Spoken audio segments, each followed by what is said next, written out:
right? So yeah, this is Welcome to a fun and raucous edition of Crossing Faiths. We just started rolling the recording cold here, and as you can see, my Muslim friend, John here is all bundled up, and it raises the question: Are you in ethnic or religious garb, or are you just cold? We're all in or prepared for the pandemic. It could be a mix. It could be one of the three. No, we all are in ethnic and religious garb these days. No, this is you cut me mid sentence. You said we're going to record, so I said okay. No, this is what I look like now, and I think now everybody should just wear hats with their name on it. That's what I think, because no one can identify anybody, and I just think so. I have as you well know, I have my NGO Muslims for Muslims, and then we have the podcast, and then I have my business TGE, which is my consulting firm that I do government relations and international development out of, and then I also have a bakery cafe, a local bakery cafe, and one of our customers is a guy by the name of Buddy who comes in, and he has all these different hats that just say Buddy. I know who it is right off the bat. His own name on his hat. I love it. And I'm thinking everybody should just wear name tags from now on. So, I think that's the way to go. So how you been, Mo? Good. We need masks that say I'm probably smiling. Right. The smile goes a long way in interpersonal relationships and casual connections in public and in stores, and you'll lose that. The whole mask. I always say compliments are free, so dole them out to people. So you kind of have to verbalize your cheeriness. It's hard from the eyes. Right? I'll be honest with you. It's very, very difficult. Hard to smile with the eyes. Yeah, in a convincing way. It's a weird thing. I mean, since COVID has hit us, and I've had to sort of hunker down, and I was moving out of DC anyways, and because you and I have spoken about that. It's just I'm walking distance for what my apartment was walking distance from the White House and the Department of State, and I was there all the time.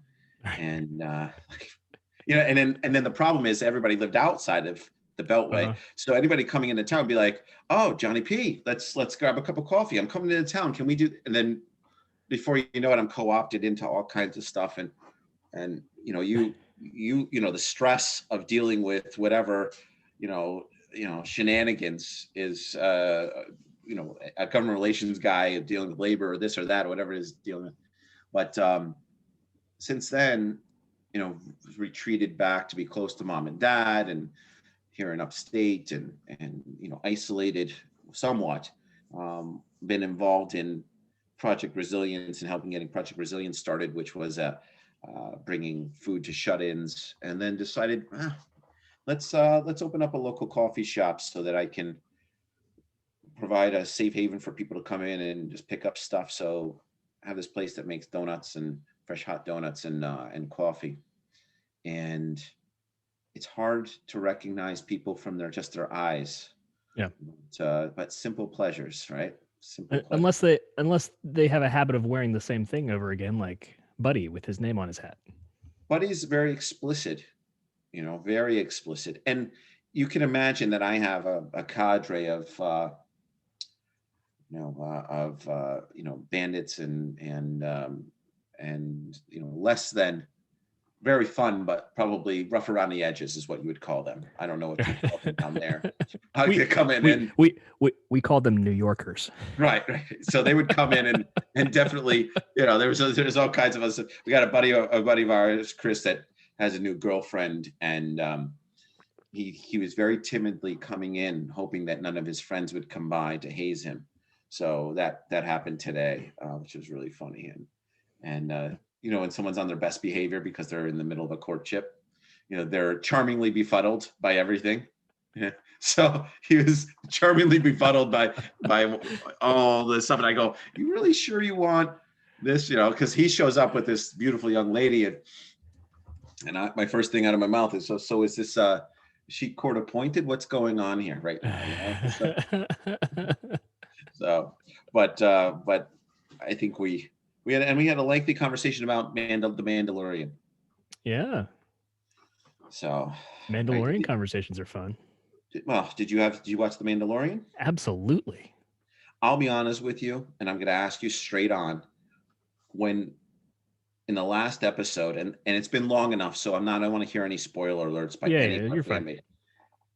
The last episode, before, as we all know, it's Luke now, but the little hints, the black hand, right, the black glove. Yeah. Did you have a little bit of an emotional experience when as it started, as he came out of that elevator, the X-wing or whatever what was going on, and then because I'll be honest with you, I was like, you kind of leaning forward in your seat, yeah. I'll be honest with you, because it was one of those moments where I said, finally, first of all, I don't think Luke did anything other than fight his father with the sword, and lightsaber. The lightsaber. John, the proper nomenclature is lightsaber. Okay, so all right. So if we're going to talk about it, let's do it right. I think I would be with the Empire, just so you know. I think that the Jedi, that I have no doubt, totally were corrupt. I think that their answer to everything is either hypnotize the person and say, you did the crime, come with me, with their hand, or slice them in half with a lightsaber. It makes no sense. And no, the temple just seems like it seems a little bit arcadish. It seems like they're just having fun and hiding secrets. But that's just a Johnny P evaluation. And it seems like the Sith is actually the good guys. It really appears to me, and no one has been able to explain any different. And I don't understand why Yoda. I totally lost confidence in the Jedi when Yoda fights the Emperor and he does nothing. He runs away. Really he was supposed to be such a bad 400, 600-year-old thing. Yeah. I'd have to go back. It's been a while since I watched that one. But the Mandalorian, during the Luke reveal, I don't know. I was excited. It was really cool. I'm not sure how emotional I was, but I was definitely like, I was your heart's made out of stone. There's no way that you didn't get anything. When you were like, is that him? What? The black glove, I was like, oh. I was like, it's gonna be him, because the other thing about the Mandalorian that we were kind of unsure. You were getting hints periodically, but we were never sure the timeline, we were never sure of where in the Star Wars narrative and the timeline this was, and so you're trying to pick up different clues. There was one line by what's the girl that he recruited, the ex-military, Chikopo. Yeah, I think I totally made up that name. That's a made up name. I have no idea, but I know the MMA. The girl is played by MA. She was a dropship trooper or whatever she was. She was something. Yeah, there was a line by her in one of the episodes. Someone complained about, they saw the Death Star explode or whatever, and she said which one, right? So you at least knew that it was after the second Death Star had been conquered. But beyond that, we weren't really sure. And so now Luke comes in, and it's got to be post his fight with Vader. But that was a pretty cool. That was a heck of a reveal. It was heck of a reveal. Probably what it was. I'll be honest with you. I saw it, and I was like, and I go, what? Who? And then I had a sense of joy that it was him. Yeah, it was fun. It wasn't some kind of weird twist where all of a sudden it's like Luke Skywalker's dead uncle that we didn't know, but is somehow in charge of the galaxy. Thank God it was. Oh my God!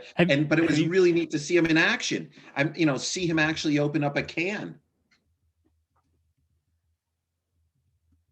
Did you have you watched any of the behind the scenes series? No, I here's the problem. If I go to for the Mandalorian, it's explicitly for the Mandalorian. So they interview all the producers and all the directors, and John Favreau's in a bunch of them. It's pretty fascinating. It's really cool. I have attention span issue. This is the problem. So I believe in I want suspension of disbelief. I'd rather just go with the idea that he's trying to present without having anything. Like, I don't want to know the machinations of whatever he did, because then I feel like it poisons the water. I'm very, and I'm a Dune guy. You know this. Right. So if I don't want to go too deep into the Star Wars world, because you can't, if you start doing the math, it doesn't make any sense. So, and I don't understand, like, Boba Fett's now Jabba the Hutt, and Ahsoka is now Ahsoka. I'm all for. I'm all about. And Boba's gonna get his own spin-off series. How about that? Yeah, he's like Jabba the Hutt now. All the fanboys and girls are gonna be excited. Yeah, I mean, okay, we all like. Everybody's got a little bit of a love affair with Boba Fett, so okay. And then, but Ahsoka's the way. She was Darth Vader's apprentice, so that's cool. Yeah. And they fought during the Clone Wars, doing all kinds of business. Who is? I don't have any of these names memorized. Most of them. Ahsoka's the lady that was when Darth Vader wasn't Darth Vader, when he was Anakin, and he was fighting in the Clone Wars. She's his Padawan. And then that I had to dig deep to come up with that term. And then did what's his name? Obi-Wan have a apprentice or what?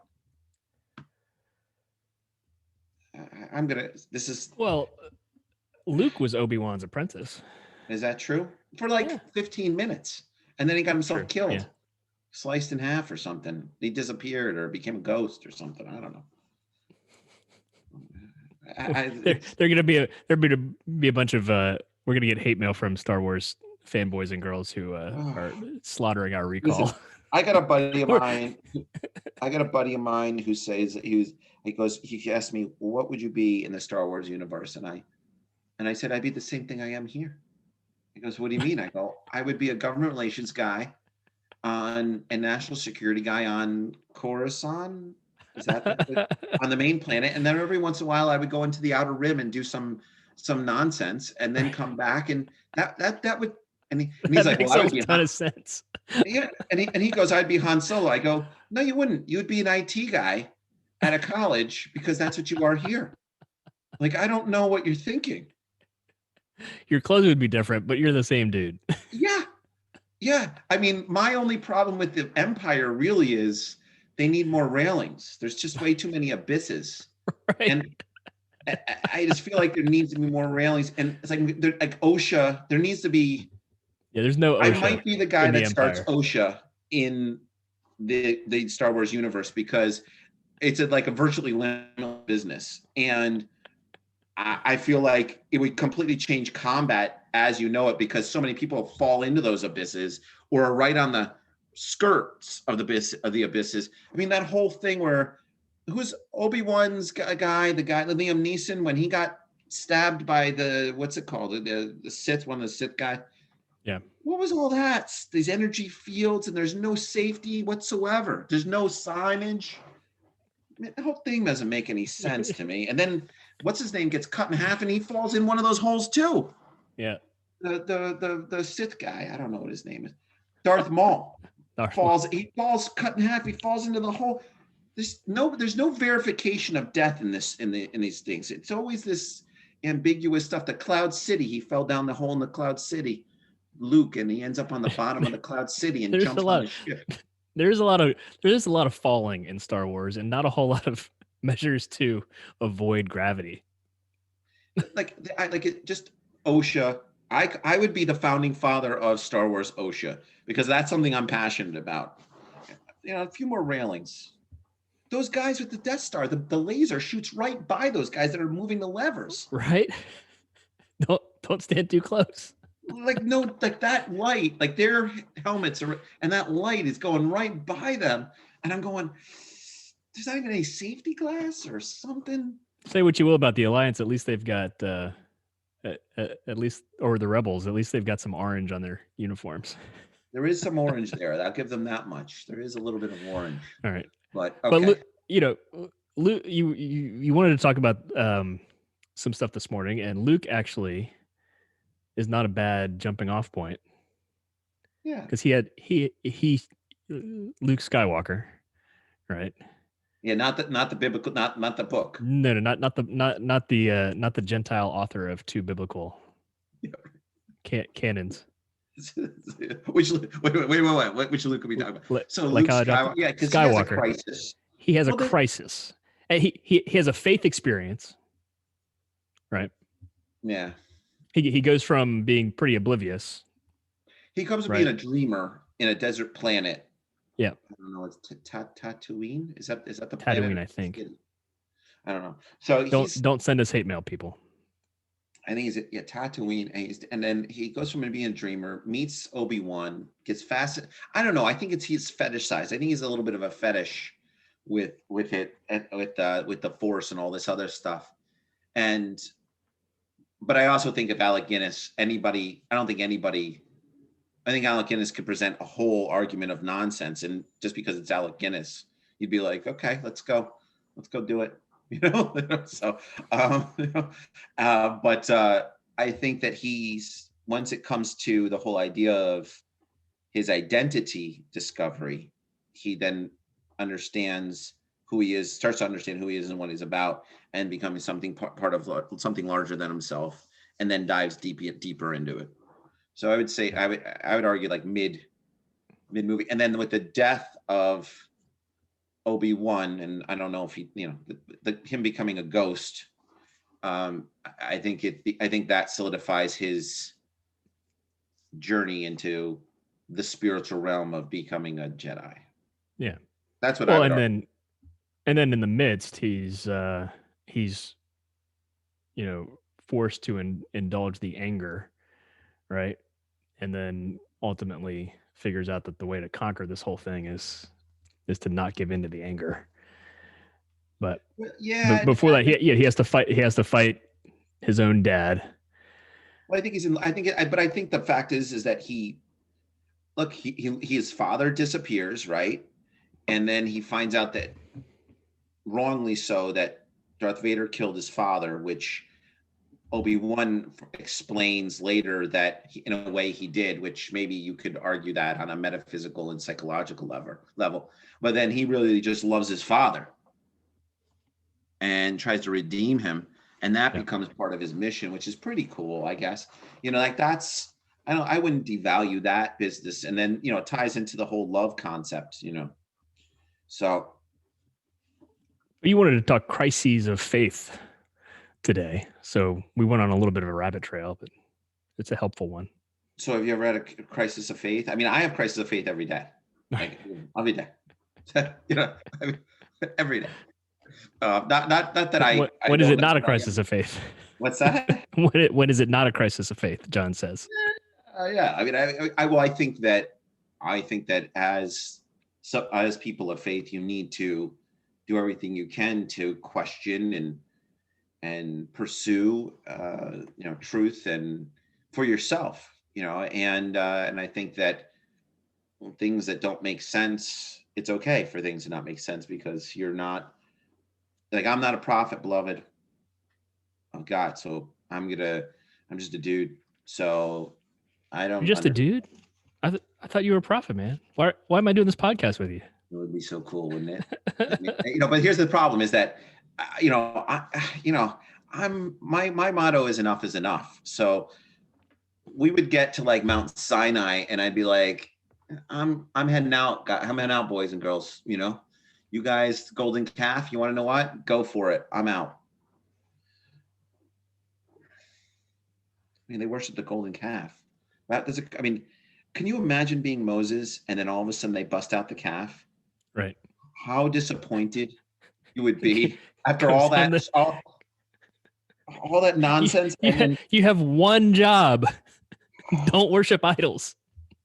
I mean, at that point, there aren't even any commandments, right? Right. There's no commandments. No. It's the perfect moment in time because there's no commandments. You can get away with literally murder. And all they have to do is not worship the calf. And then what do? They bust it out. So that means somebody actually had it and was carrying it with them their entire time. to fend off hate mail that I would anticipate, murder was off limits by that time because you had the Noahic covenant. Well, you had, yeah, okay. I mean, I'm with you on that, but you know what I'm saying. You don't have the But broadly speaking, right, we did not have the Ten Commandments, and we did not have the whole of the Mosaic Law. Right. There was Right. You don't have the commandments. Torah was still in development. Yeah. So how cool is that? You're sitting there, your commandment list. There's no ark, and no, Ark of the Covenant, and there's no new covenant, and then they're busting out the calf. So, crisis of faith. Have you ever had a crisis of faith? Let's just talk about your faith. So you've always been Christian, always even been evangelical. You've always been. I have always grown up in a Christian context, yes, family, and predominantly what we would call evangelical. Yes, my parents came to faith within they call it mainline Protestant denominations. So my family had grown up Methodist, and so there are at least a couple little Methodist churches in Maryland, central West Maryland, that have some of our namesakes, or kind of our ancestors, in the stained glass windows, which are pretty cool. So the Christian faith has kind of been around my family for a long time. My dad came to faith. I think he would describe he came to faith in a formal way through a Billy Graham crusade. Probably, I'm imprecise on the dates, but it would have been early 70s, I'm guessing. Okay. Maybe late 60s. I'm kind of like a second generation Christian, coming out of Billy Graham's ministry. Even though my parents both grew up in the church, predominantly Methodist churches. And then I was, what a lot of Baptist friends don't know is I was actually sprinkled in a Presbyterian church. What does that mean? Which I don't even know what that means. You don't even know what that means. It sounds like a fire drill. I'll just be honest with you. Well, you're familiar with the Catholic traditions and Greek Orthodox churches. Yeah, so you get baptized into the family, right? You get baptized into the church. Well, there are discrepancies within Christendom about when that baptism ought to happen. And as Baptists, as Protestants, there's a long history of us believing that the proper form, the proper order of baptism comes following what they call a confession of faith. So the terminology frequently in North American Baptist circles is adult believers baptism. So you came to faith, say I believe, etc., disciple it a little bit, and then go through the baptism process. Compared to what Catholics do and mainline Protestants do typically, which is sprinkle or otherwise anoint or some other form of baptism that's before a person can kind of make that personal assent. So there are warring factions about such things, and some churches are hardline one or the other churches are kind of hybrids. But it's because we don't believe that baptism secures salvation. We just believe it's an expression of obedience and symbolic of basically dying with Christ. So you're dying with Christ, being buried underwater, and then raised to life again is the imagery there. So all to say, I was sprinkled as a Presbyterian child. And so when later in life, when I was going to work for the Baptists, I had to, it was probably about a month-long conversation and prayer and decision and counsel as to whether I was going to have the adult believers baptism, which is something I had not done. I had come to faith probably around. Like a reaffirming of your vows, say again. Like a reaffirming of your vows, like when people get married again, they've been married 20 years and they reaffirm their vows and they have a little ceremony. It's the same business. It's like a booster shot. Right. It depends. It depends on your theological conviction on those such things, right? So if you believe that we call it infant baptism, was sufficient, then you might view my act as an adult. I was like 21, 20, 22 or 23. Then you might view my act as a rebaptism, right? Right. Um, if you are of the mind that the proper baptism is following an expression of faith, then you would just view mine as baptism, and the earlier thing as an infant was not a thing. Right. All right. Yeah. Right. So, but it was a pretty powerful experience. I went back to my home church, and my dad baptized me on an Easter Sunday, and That's pretty cool. in the Christian and Missionary Alliance Church, and they typically their particular practice. Different churches do this differently. Some churches do it on Sunday mornings, as people are baptized.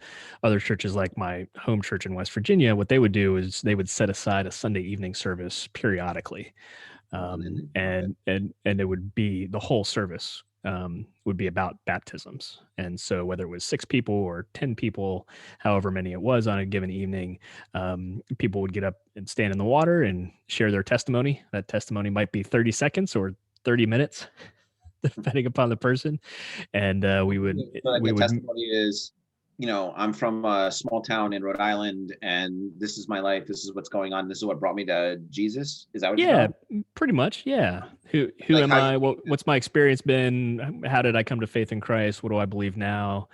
And you get testimonies that ran the gamut, but it was basically just people telling their faith story.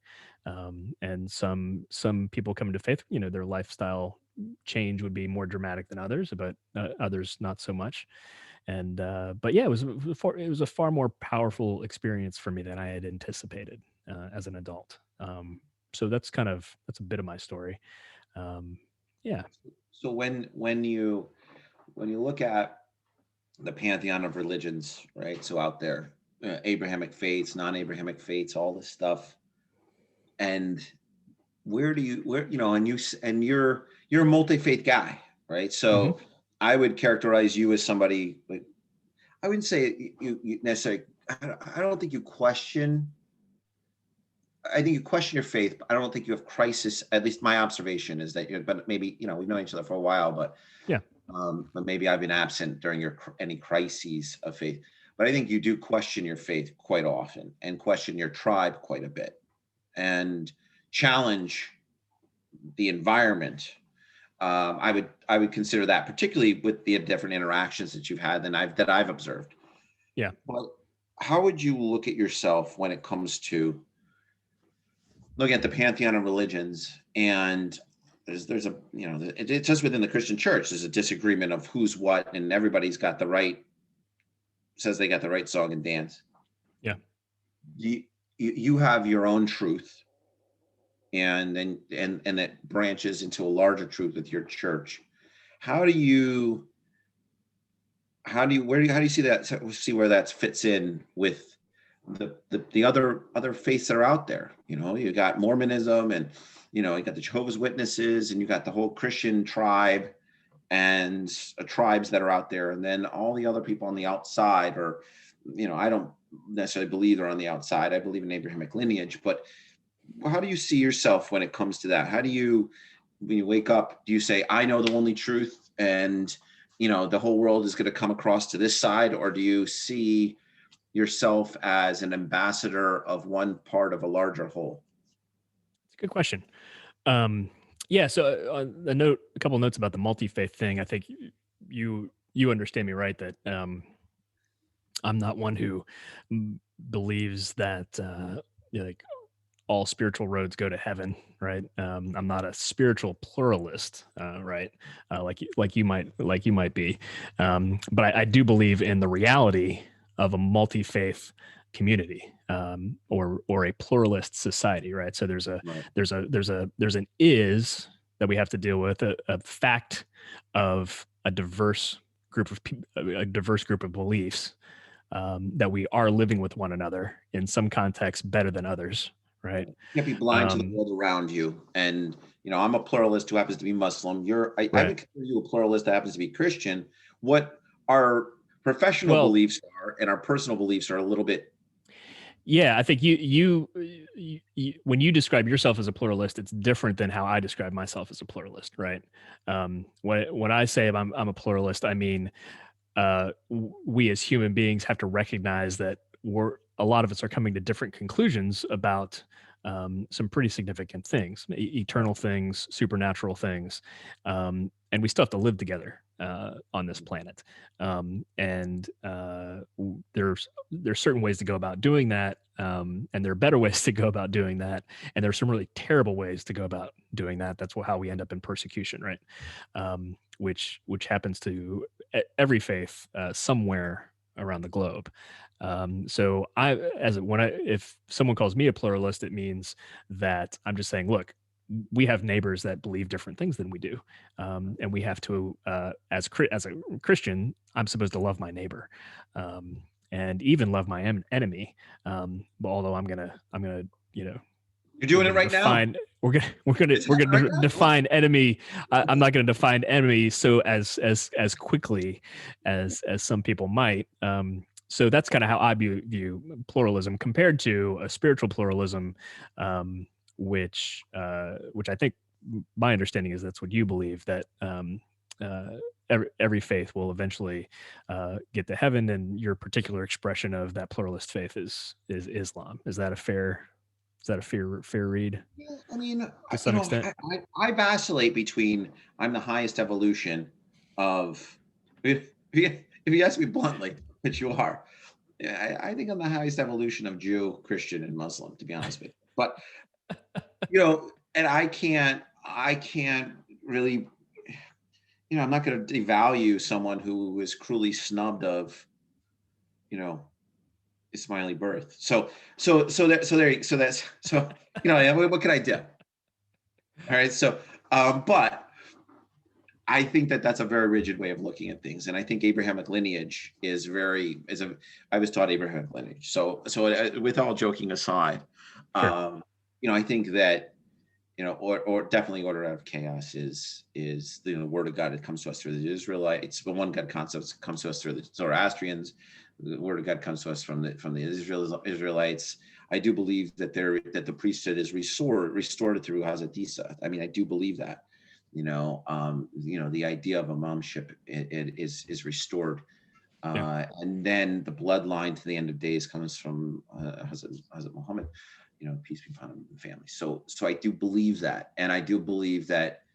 So I do believe in the bloodline. So I believe in that lineage. And I think you could be anywhere on that course and be heading towards salvation or heading towards a spiritual path. I think you're on the spiritual Okay. path. So you have maybe like an Abrahamic pluralism I is believe that. maybe Well, how you listen, would I describe it. think that if you're in Shinto and you're doing some kind of or you're a Taoist or Buddhist, I think your path is I think that is part of the cosmological whole. I mean, I've just done events all with a lot of faith leaders. It was interesting when I was with the Dalai Lama. I was waiting for, total enlightenment. You know what I mean? Like everybody meets him and has some sort of revelation, and there was nothing. And I was with a friend of mine, Abdul Jalil, and we were driving home, and I just turned to him in the car. And I stopped. I pulled over. I go, did you feel anything? And he was like, no. And I was like, really? Like, because I felt. But it was funny because later on, when I had done like 5 events with His Holiness, and it was maybe the 3rd event where I was able to speak with His Holiness when we were one-on-one, and we're chatting back and forth, and he goes, "You want to know what I like about you, John?" And I go, "What?" And he goes, "Well," because when we're having an event, you're handling the business of the event. You're not part of the, you're not part of all the abeyance with me and the ideas behind pan-Tibetanism and stuff. And I go, no, I have an event. I want people to have access. The first event that we had, second event that we had, they had to drag me to stand next to him to take the picture, because I was like, everybody take a picture with him, So I think that that whole of people having that spiritual experience with his holiness is real. It is, I mean, there is something going on there, and there's an emotional response. And I think it's like a highly decentralized spirituality when it comes to Buddhism. I think there's something else going on there that is a highly decentralized spirituality, which is what some people need. And that's a way in which people need to go about it. But I don't think it's different than the moment necessarily that you had when you got baptized. Now, I'm not taking your words and saying this is what you meant. It's the same thing with me. I mean, I've had spiritual experiences in the most unlikely of places for me. I was in a Catholic church once in Las Vegas, and I had a completely spiritual experience, and I can't explain what happened. And I think God spoke to me. So, but he wasn't saying, worship Paul. He was saying, he wasn't saying that. He was saying, he basically told me that I need to go to Afghanistan, and I need to I need to have this moment in time. So I know we go down on these rabbit holes, and maybe that sounds like a safe way of covering all the bases, but I mean, I really do believe in my way of going about spiritual worship and Allah and God, and I believe in the Albeit. I believe in all that. In the same respect, I just had an argument with this lady online about a portion of the Quran, a couple portions of the Quran, and I have this profound drive to anybody who's just spewing nonsense. And what I mean by this is, she was talking about how women are required to do this, and this, and it's in the Quran, and it's just not. And we can have a show about that later. You can ask me that question. We can revisit it. And I just felt compelled. I feel compelled to say, don't. Why are you being so prescriptive about someone else's spirituality and spiritual journey within Islam? And so that is more my circus, my monkeys. But I think you're right. We need to collaborate with everybody, cooperate with everybody, and that's, in that sense, we share our pluralism. I think that you thinking that your path is the right path, and me thinking my path is the right path, I think we are similar in a lot of respects. But I don't believe in recruitment. So I think that, I'm like I said, I don't think. So does that mean are you owning the exclusivist title with me? I don't. Yeah. I mean, I don't think people are ready for Islam after hours. I think that my situation is, look, we believe in mysticism and ritual. It's a lot. There's a lot of hoopla associated with what stuff. I wouldn't wish it on anybody. And I have a hard time with it myself, because I sometimes I'm like, what am I doing? So, but John, if you believe that your expression of Islam is the map, is the roadmap to ultimate salvation, why aren't you in the business of recruitment? If I can ask that. Because a person, it's not up to me to convince somebody of the path. That's part of God's.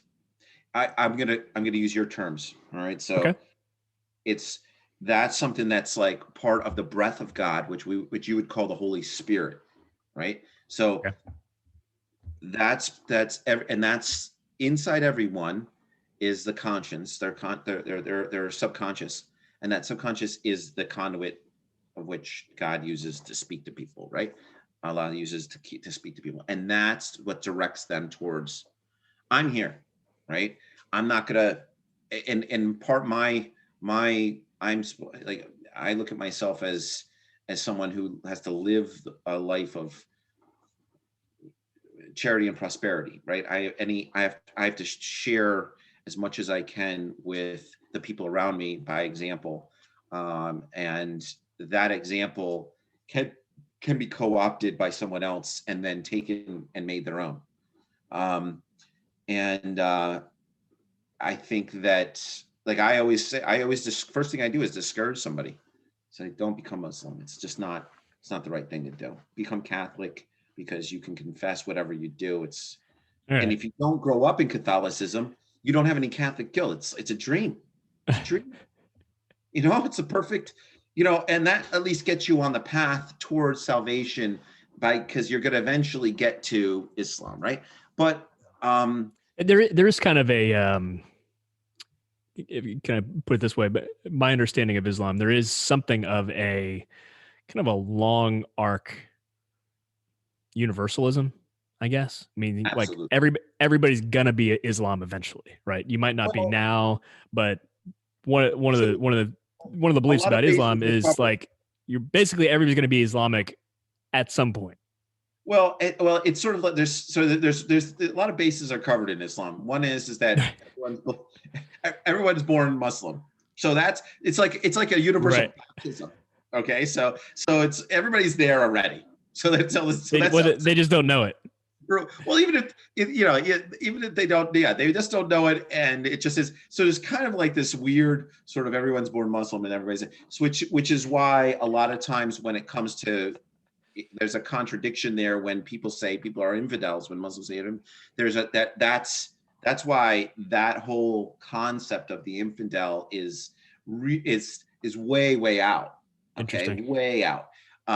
Infidels and all this business of non-believers and all this other is slicing and dicing the Quran like and using it like a salad bar, and there's no place for that in Islam, period. In Christianity, the seminary terminology for that is proof texting.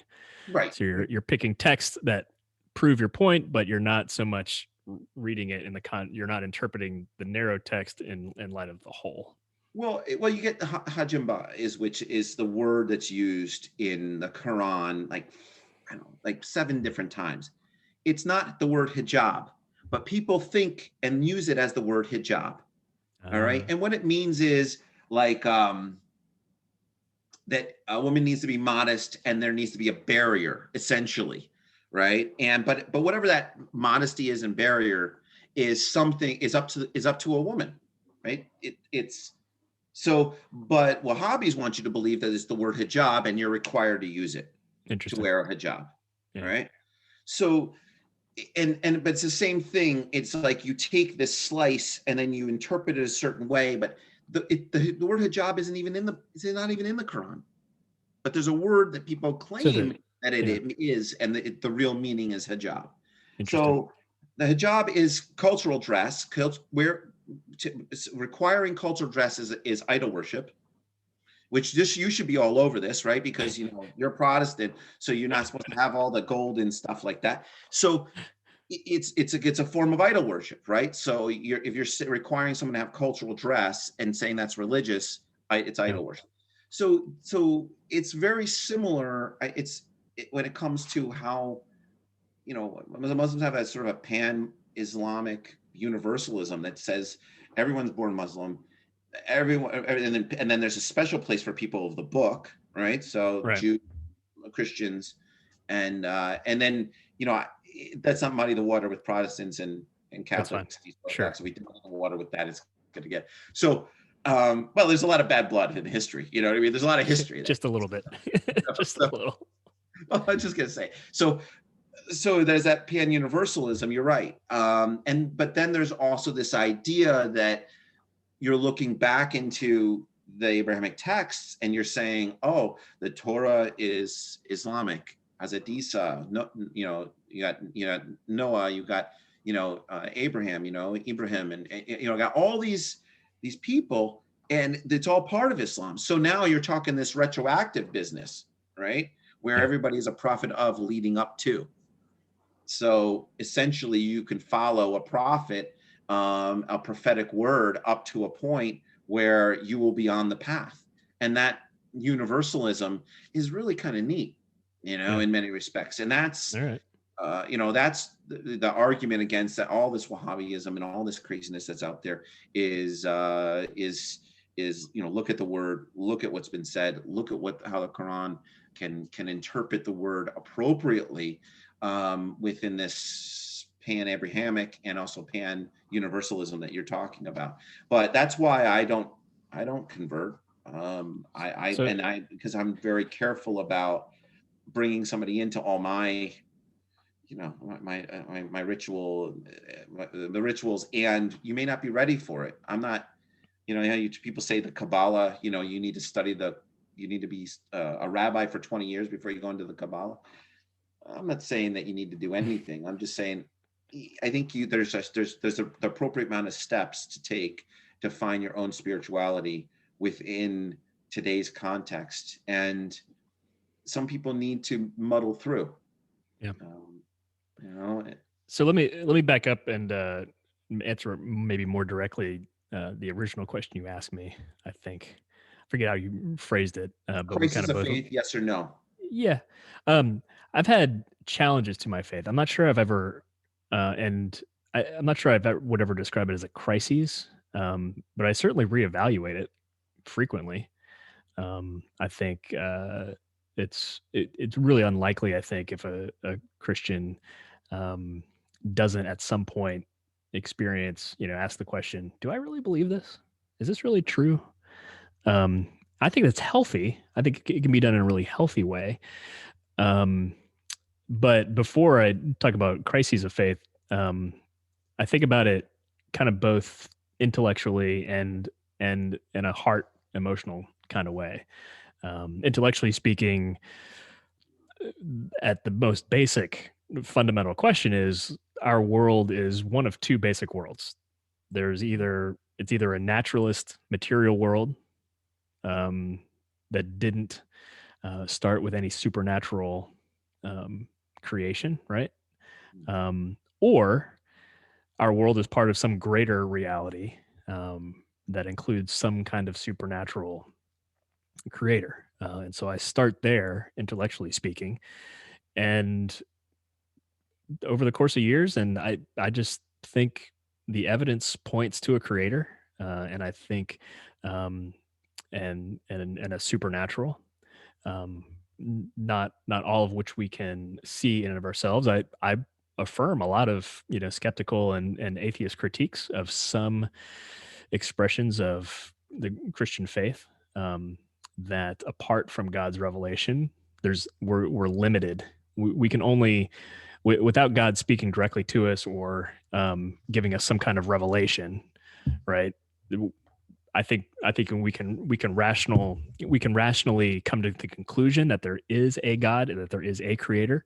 I do think we're limited in what we can derive from our our worldly observations about him or about a creator without assigning identity.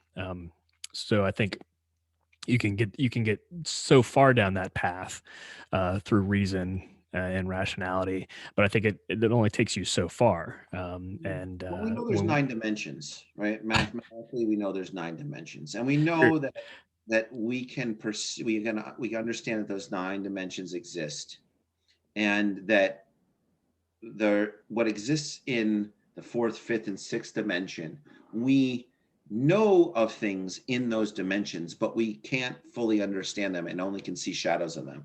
So, Okay, could the creator be an interdimensional being? well, the creator would have to be if There you if go.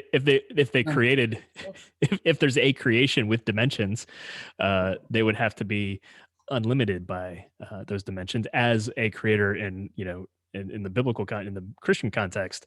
And I would assume in all Abrahamic contexts that God is not the creator God is not limited by time and Yeah, space, yeah, it's not right? bound by time and space. Yeah. You're not bound by your creation, right? Yeah, I mean, that's how I always explain it. Is that if you're, Carl Sagan did this whole thing, this whole business. I remember when I was a little kid, and he said in the Yeah. one dimension, he would put something down, and he'd draw a circle, and he'd say, well, if you're in the one dimension, that's something circular, but you don't know that there's a cylinder, beyond it. Yeah. And then he said in the second dimension, 2 dimension, we do this all the time. We speak right now, we're speaking in the 2 dimensions, right? We're not in the three-dimensional world. This is a two-dimensional. It would be, so we know that there's space behind us, Right. right? And we know there's stuff like that, but we're not. We can perceive that it's We- there, but we don't can fully only understand. we can only make so far, right? Yeah, right. Yeah, we can't. And so, but in the third dimension, you and I are together and we're chatting back and forth. Like, remember with that picture that's on our website of us interacting and stuff and joking around. So, but once it goes to the fourth dimension, we know the fourth dimension exists. Interdimensional beings, the prophets, or God can be explained by physics. I mean, in many respects. And I'm not. This isn't a sell. I'm not doing a sell, Sure. but that's how I explain it when I start talking in theological terms. I go, we know there's 9 dimensions. There probably are more. We know that dimensions split off. The theory is that they are bubbles and they split off. And we don't know what necessarily causes that. There's a lot of theories back and forth, and you get into like string theory and all this other business. But let's try to keep clean lines. But if an interdimensional being intersects with our world, a fourth or fifth or sixth dimensional being, that explains God. It explains prophetic revelation, at least from my perspective. So like, that's my kind of, intellectually speaking, that's the two, but like materialist world or a world with a creator, right. some kind of supernatural business going on. I'm convinced of the supernatural. And so the question is then, out of all the possible expressions of religious faith that affirm supernatural, on the one hand, intellectually, which is credible. It's a question not of science, but of testimony.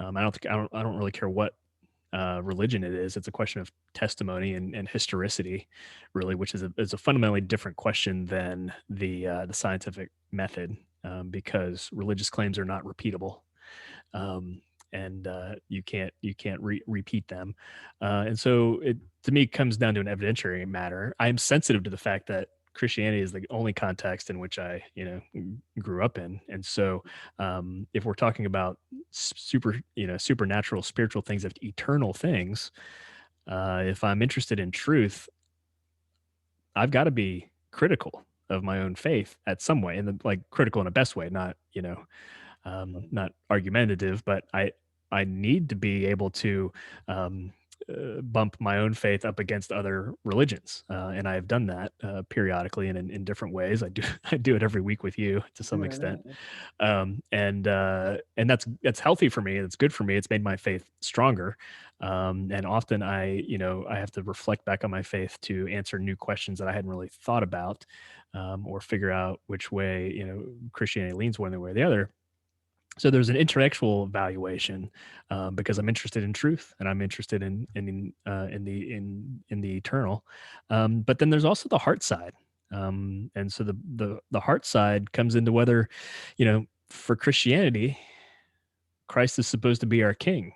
God is supposed to be our ruler and ruler of our lives, and that messes with us, right? Because we tend to we want to be our own kings. And so and you got free choice. It can't only be intellectual. There's got to be some kind of heart engagement too. And so for the question for Christians is, or anybody really, is, what do you want to be true? Not to say that in a relativistic way, but we can rationalize our way into all sorts of things. If there was a particular lifestyle someone wanted to lead, and wanted to find a philosophical or religious justification to do that, you have those options. I think the materialist atheistic mindset really is left without grounding for much moral presuppositions, because it's all, if the material universe is all we have, if we're just cells and synapses and atoms and there's no moral order, then we're just making it up on our own. who's to say my lifestyle or your lifestyle or anybody else's is good or bad or ugly? So I don't very few people who affirm an atheist perspective really live out the natural conclusions Well, of it's that. an interesting concept because yeah, like I've spoken with, as you have, a lot of atheists, and a lot of the arguments are just they're very, very interesting.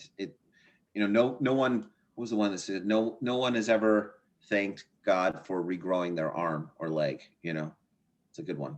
I Right. like. Right. I love that one. Pretty oversimplistic stuff. No, but I like that one. I kind of like that one. The invisible man, up in the sky, or visible person up in the sky, and who invented evil and made dogs die if they eat chocolate. I love that. I love Right. these. I like this. I like them. I think they're kind of cool. And so, but you could be moral and still be an atheist. You could still Sure. Yeah, no question. person. I'm just saying, All that. ideologically speaking, philosophically, there's Yeah. no your foundation for such claims is floating, and it's ultimately. Well, I think it's religious. based. I think it's religious in nature. I think atheism is a religion. I think it's Well, religious in nature. Yeah. The aggressiveness to disprove in itself becomes religious. Yeah. I think that there's no way to be devoid. I went to school for history, Asian European history. I minored in Russian religion. Russian history is a big part of my background. And there were the anarchists, the nihilists, the people who believed in nothing, right? But even though they believed in nothing, there's revolutionists, the Bolsheviks, the Mensheviks. But those that believed in nothing, still, it was like a religion. They believed in tearing everything down, and at that point, something would flourish from it. But they didn't know what, and they didn't care. So I think that there's quite a bit of, even if you're non-religious, or this idea of spirituality. We talked about this last time about the idea of I'm my own God. Remember that? That was the previous conversation we had. Yeah.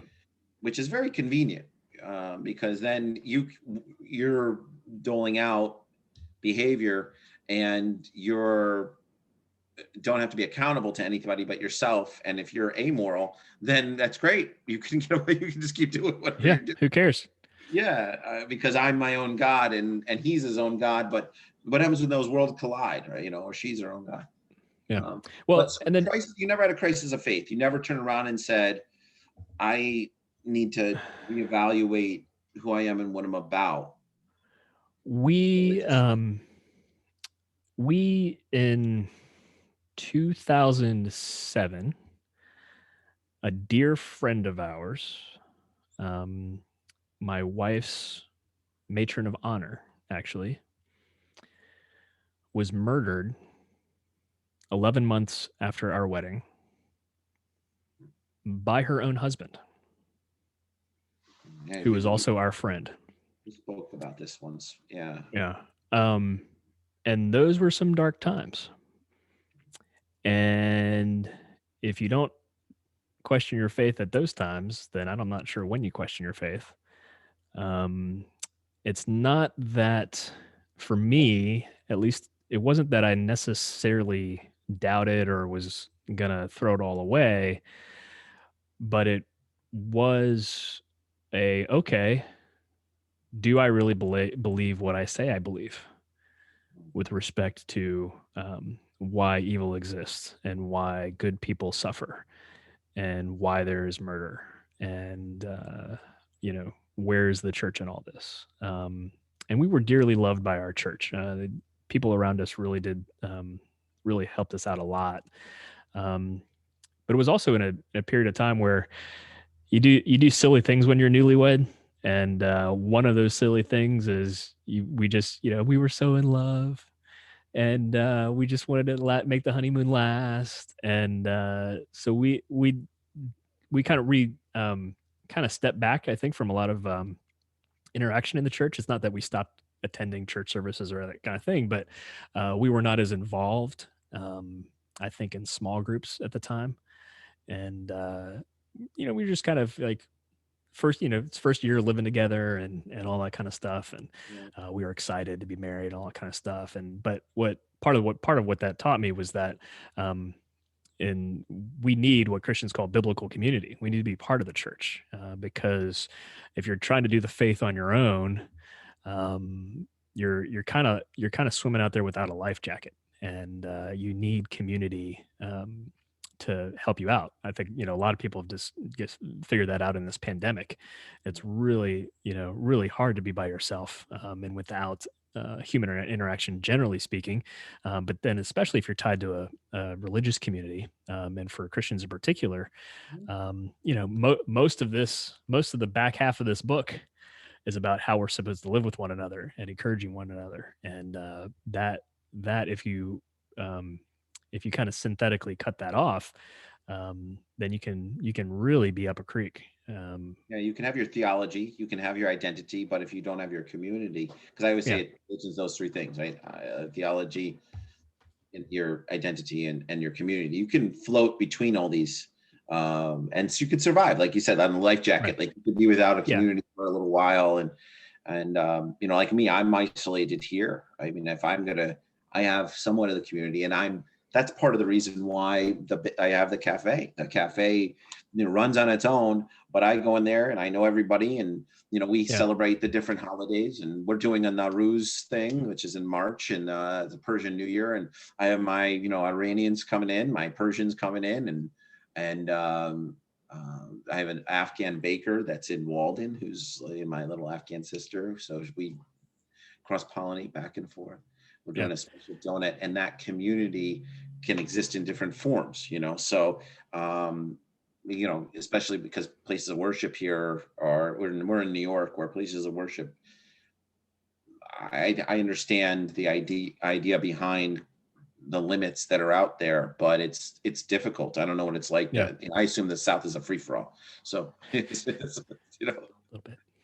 yeah. I figure it's Thunderdome. Yeah, Anything goes. They're that like, that's a or we're going question. to build a bigger and better church, right? With the Yeah, that conveyor belts and that vacuum. might be a better question for another day. But it didn't. The pandemic didn't really spike around Middle Tennessee until November and December. So folks were kind of late to the party and really started to figure out that this was a big deal.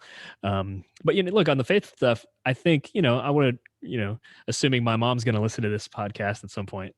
I really genuinely, I genuinely think to the extent that my faith, in addition to whatever work God through the Holy Spirit is doing, um, to the extent that my faith has stood, withstood challenges and um,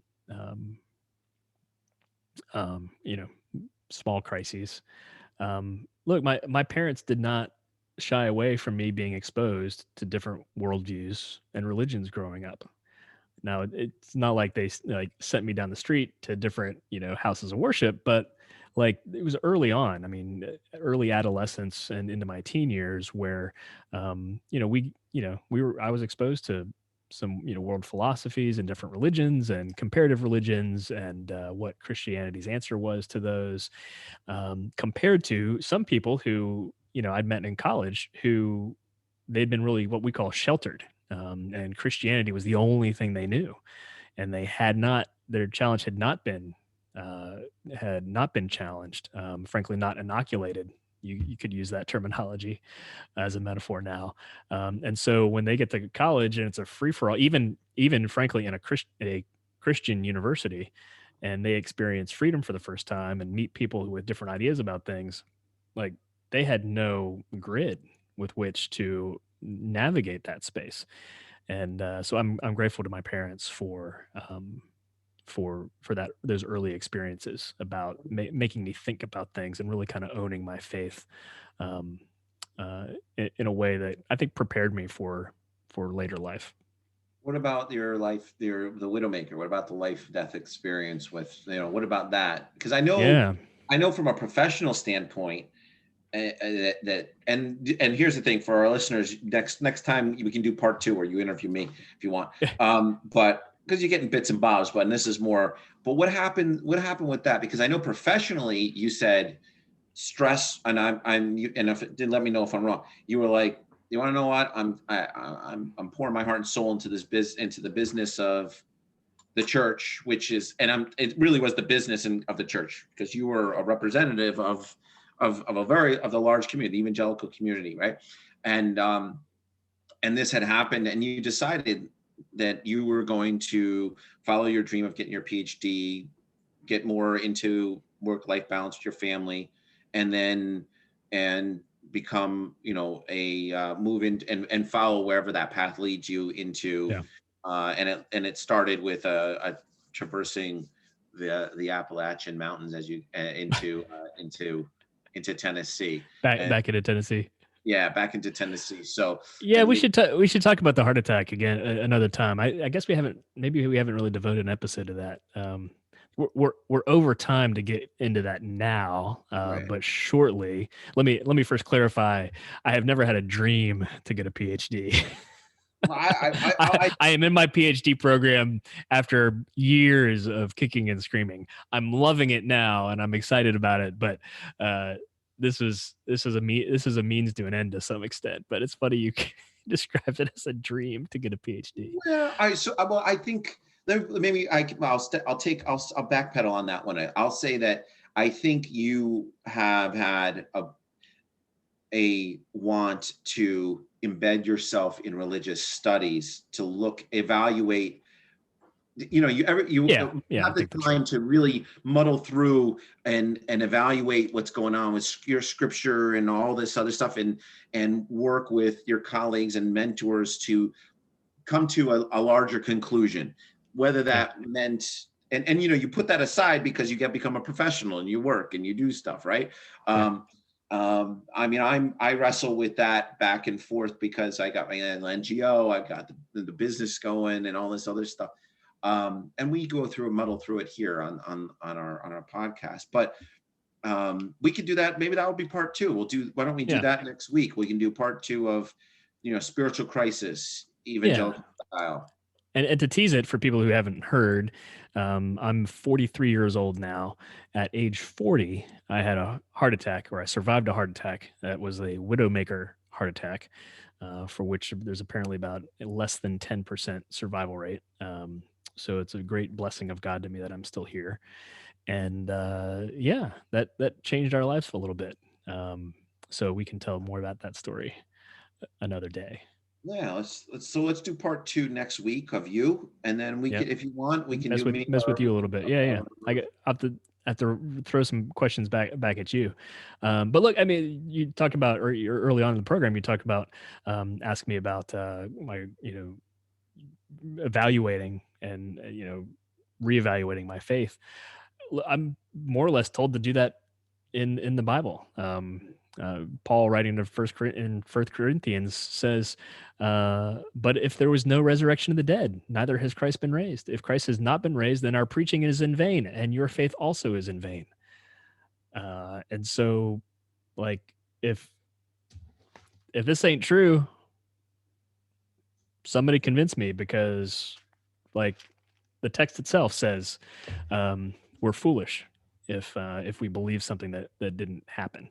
And so, and then, on the evidentiary question, Peter writes, I think it's Second Peter, um, about the eyewitness accounts, but that because we now have this, we're more sure about what happened. So I'm encouraged by my own faith to continually reevaluate this, and periodically. So I think for the Christian, it's whether not everybody has crises of faith, but I think we ought to continually ask questions about what we believe and why we believe it. Yeah, no, I mean, my struggles with Paul and Peter. I don't know. So we got to have a long conversation about that, I because know. because I'm way in, and when it comes to theologically with Christian, I'm in the James camp. we So we studied James yesterday in our small group. okay, so the Epistle of James. What did you guys learn? Let's hear it. The proto evangelical. What are we talking about? The it was faith versus works, and whether James conflicts with Paul. Of course he does. Faith without works is dead, according to James. So what was your conclusion? First of all, okay, because you guys you're so far up Paul's business. I'll just be honest with you. But Peter and Paul, you guys, I mean, it's too much. But James is the brother of Jesus. The baton was passed to him by Jesus. Yeah. And you guys blow it. You guys put him in a corner. What's going on there? Well, some theologians have put him in the corner, but it's still part of the biblical canon. So the short of it is, when Paul talks about works not achieving salvation, he's mainly talking about the Torah. He's talking about the Mosaic law that we were talking about earlier. You know, right. What does following that get you what we call a saving faith or a salvific faith? Does that get you accomplished salvation for you? Paul says no. The work of Christ and our faith in Christ accomplishes that. Right. The context for faith, according to James, he's criticizing kind of a nominal faith or a superficial faith, and basically says, and James is probably providing a correction to a misreading of Paul or an abuse of Paul's lingo there, for people to basically say, well, Paul says all I have to do is confess with my mouth, and therefore my actions don't play at all. And James says, stop it. That's nonsense. You're falling off a ditch. The faith and works thing is two sides of a same coin. So he's not contradicting Paul, but he's clarifying what was probably being taken advantage of Paul. So that's basically where we lay down. And we underscore that James provided evidence for this by explaining how faith and works not only in the life of Abraham, which everybody in that context knew was the father of the faith, but also he picks Abraham, the father of the Jewish faith, and who else as evidence?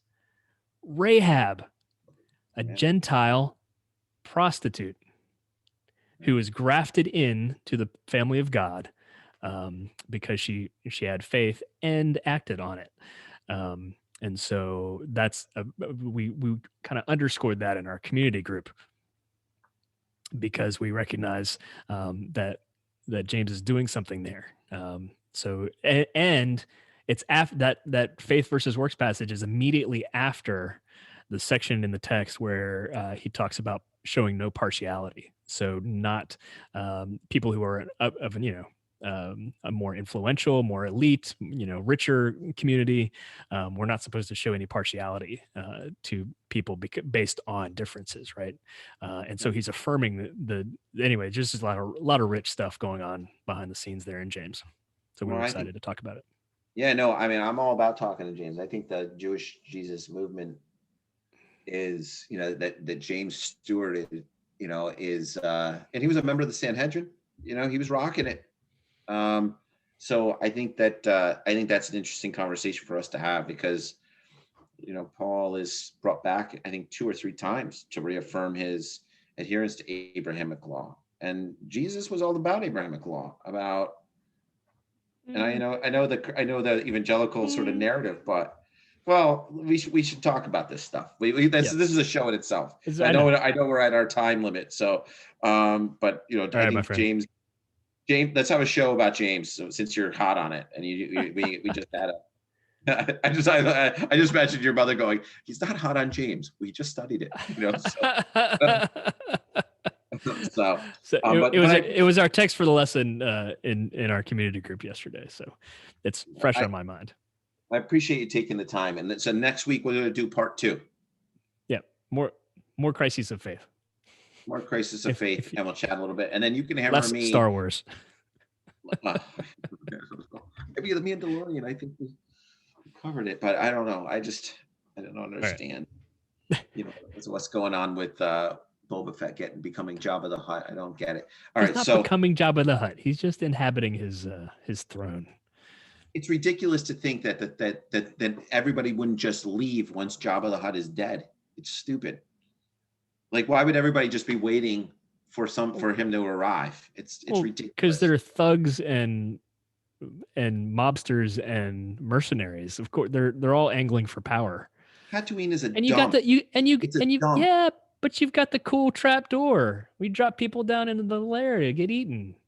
Yeah, I mean the Rancor mounts. You know, I just think. I think all that stuff. Like, if the second Jabba the Hutt's dead, why would you even stick around? You'd be like, I'm out. You know, and then you would go someplace cool that has a pool and then relax. Why would people be waiting there and still managing the Jabba the Hutt, you know, like hierarchy, you know, and those little. Hey, well, we gotta wait. We gotta wait for the series. I don't know, those Jabba the Hutt guards, the ones that are the giant frogmen, whatever they are. They're completely incompetent. They don't guard anything. Yeah. Right. Yeah, he's got to fire those guys. You know, you could get a security officer from JCPenney that could do a better job. Those guys just walk around with their little axes, but then they have a huge door with like an eyeball that comes out, so they don't have to worry about anything, and they still get through the door. I don't. It doesn't wash with me. The logic doesn't. The math doesn't. Hey, nobody said criminals were bright. This is the criminal underworld we're talking about. I guess so. You know, the one thing that I like. Don't overthink it. What? Willing suspension of disbelief, John. We're believing in lightsabers here, and hyperspace. Yeah, you're right. You're right. The whole you can't do the math on any of it because it's all nonsense. You're absolutely right. Okay, so we will close. We started with Star Wars, close with Star Wars. So next week, more Crisis of Faith. Matthew on the hook for the Widowmaker. What a great what a great teaser. I don't even know what I'm talking about anymore. We'll just title the show Widowmaker right there. Yeah, and then you can hammer me. We can chat about whatever we want. I'm not off the hook either, but I want to know, to have a conversation with you about this, because I think that's a good topic. It's profound about people knowing what's going on, and certainly pulling out of you, from your perspective, your journey to get to where you are and why you are so solid. And the same thing with me, why I'm so solid. We went into it a little bit, but it turns out that we're both pluralists who happen to be, and then we both are kind of rigid in our outlook of where salvation lies. Yes, I wouldn't describe it as rigid. I would, but well, I mean, kind of. I do it. Yeah, it's exclusivist, but maybe next week we could talk a little bit more about how all faiths are actually in practice exclusivists. Yeah, well, everybody thinks they got the only book and the only this and the only that, and I think that everybody is included in the Abrahamic lineage. The challenge is that when it comes to, I do think that there are sort of special lines on where things fall. All right. So we can talk about that later. We can get into the cosmological. That and much more from Crossing Faiths next time. Naturally, if you're looking at our funny faces, you're watching on YouTube, so you know we're there. We're also available via audio anywhere you listen to podcasts, iTunes, etc., Google Play, and crossingfaiths.com.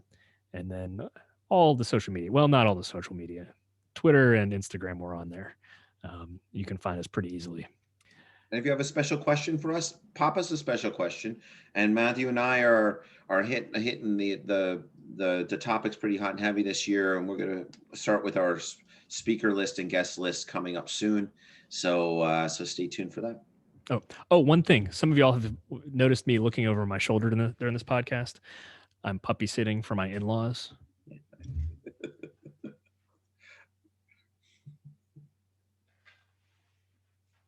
This is Dolly.